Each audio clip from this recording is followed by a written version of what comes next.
kufanya vizuri msimu huu, huku kila timu ikijidhatiti kwa idadi ya watu ambao wako nyuma yao. Salamu kwa wachezaji wa timu zote mbili zikitolewa, lakini kwa Yanga wao ndo wanapita sasa. Ahmad Simba kama nilivyokuambia mwanzoni, yeye atasimama katikati. Glory Tesha atakuwa line 1 na Fatma Mambo atakuwa line 2, huku fourth official akiwa ni Ramadhan Kayoko. Gonsalves kocha wa Wananchi. Simba anatuanzishia mechi na Wananchi wanatoa boli katikati mwa uwanja.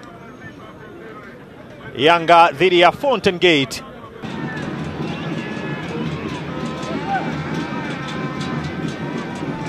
Ina maana kwenda kupewa mwana mfalme pasina shaka. Prince Dube anatafuta namna kwenda kufungua akaunti ya mabao kwenye ligi kuu ya NBC msimu huu. Prince ana bao lakini si ligi kuu.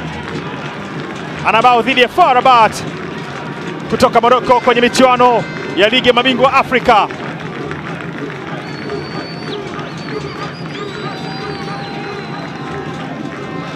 Nasubiriwa tu kuruhusu huo mpira kupigwa. Mwamuzi Ahmad Simba anasubiriwa yeye. Haya, tayari amesharuhusiwa Prince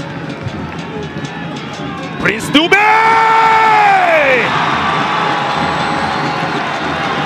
Muuaji anayetabasamu, the smiling killer kwenye siku ya Jigi Jiara anakwenda kuwatanguliza Wananchi. Dube anafungua akaunti ya mabao yake yeye kwenye ligi kuu ya Gonga kwenye mkono ule mpira.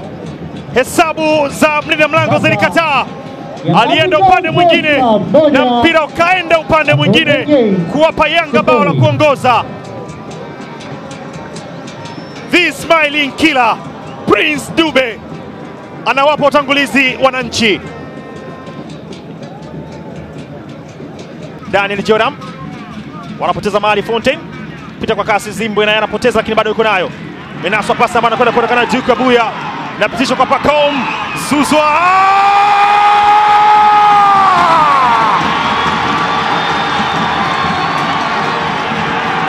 Sahau kuhusu ex mpenzi aliyepita. Huyu ni Pacome Zouzoua, X factor ya Wananchi.